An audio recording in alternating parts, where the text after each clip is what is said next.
السلام علیکم ورحمۃ اللہ وبرکاتہ۔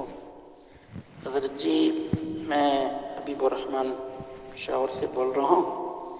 شیخ شریف اللہ سے نفر اللہ مرکزہ سے 2000 میں دورہ حدیث کی ہے، اور ابھی ایک چھوٹا سا اپنا مدرسہ ہے دارالعلوم پشاور کے نام سے۔ آج سے 5-6 مہینے پہلے میں نے ایک خواب دیکھا تھا۔ آپ اور آپ کے ساتھ ہمارے جتنے بھی آج کے مشائخ ہیں سارے کے سارے موجود ہیں۔ میں چونکہ دونوں ٹانگوں سے معذور ہوں، تو آپ نے ارشاد فرمایا کہ چلو آقا صلی اللہ علیہ وسلم کی زیارت کے لیے چلتے ہیں۔ تو آپ نے میری جو چیئر ہے، کرسی ہے، اس کو پیچھے سے پکڑا، آپ مجھے دکھیل رہے ہیں۔ تو آقا صلی اللہ علیہ وسلم جہاں پر تشریف فرما تھی، سارے کے سارے علماء کرام وہاں پر جمع ہو، سب نے مصافحہ کیا اور 10 مبارک کو بوسہ دیا۔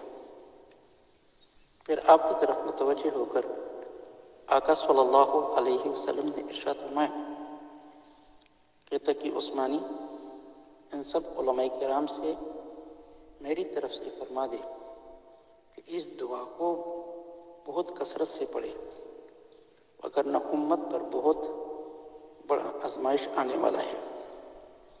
وہ دعا مبارک یہ ارشاد فرمایا آقا صلی اللہ علیہ وسلم نے، اللہم اغفر لی ذنبی کلہ دکہ و جلہ اولہ و آخرہ وعلانیتہ و سرہ۔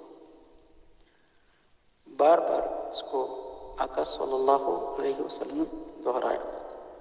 پھر آپ سے خصوصی طور پر ارشاد فرمایا کہ آپ پڑھ لیں۔ پھر آپ نے پڑھ لیا اور آپ کے ساتھ ہم نے بھی پڑھ لیا۔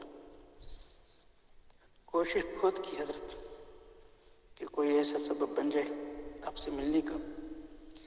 ایک تو آپ کی مصروفیت بہت زیادہ، اور دوسرا میری معذوری، شوگر کا بھی مریض ہوں، پیشاب وغیرہ آ جاتے ہیں تو پھر دوسری جگہ پر میرے لیے بیٹھنا مشکل ہوتا ہے۔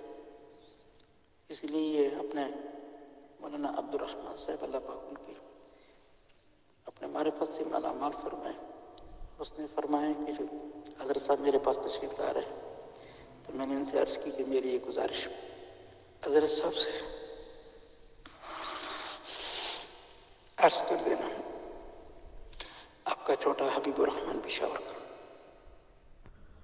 السلام علیکم ورحمۃ اللہ تعالیٰ وبرکاتہ۔ حضرت مولانا حبیب الرحمن صاحب مدد ذلکم العالی، اللہ تعالیٰ آپ کے درجات بلند فرمائے، آفت دارین عطا فرمائے، ہمیشہ اپنے ضمان میں رکھیں۔ آپ نے جو بشارت کا پیغام بھیجا اس سے مجھے بہت زیادہ مسرت بھی ہوئی اور ساتھ ساتھ شرمندگی بھی کہ میں کہاں اور آقا صلی اللہ علیہ وسلم کہاں، اور آپ کا میرا نام لے کر بیان اور پیغام دینا، یہ میرے لیے کیا کچھ ہے میں بیان نہیں کر سکتا۔ لیکن انشاءاللہ اس دعا کا خود بھی اہتمام کروں گا، دوسروں کو بھی پہنچانے کی کوشش کروں گا، اور کاش یہ اور پہلے مجھے معلوم ہو جاتا تو پہلے ہی اس کا اہتمام کرتا، لیکن انشاءاللہ اب ضرور اہتمام کروں گا۔ میں تو اس قابل نہیں ہوں کہ اس بارگاہ میں حضور سے شرف یاب ہوں، لیکن ماشاءاللہ آپ کو اللہ تعالیٰ نے یہ نعمت دی ہے، تو میرے لیے بھی بہت بڑی سعادت کی بات ہے۔ اللہ تبارک و تعالیٰ اپنے فضل و کرم سے مجھے اس کا اہل بننے کی بھی توفیق عطا فرمائے۔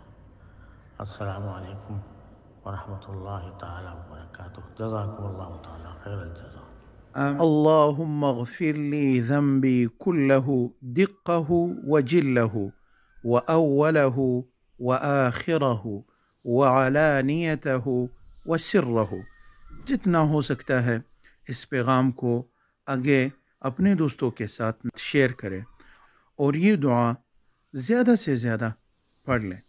جزاکم اللہ خیرہ۔ السلام علیکم ورحمۃ اللہ وبرکاتہ۔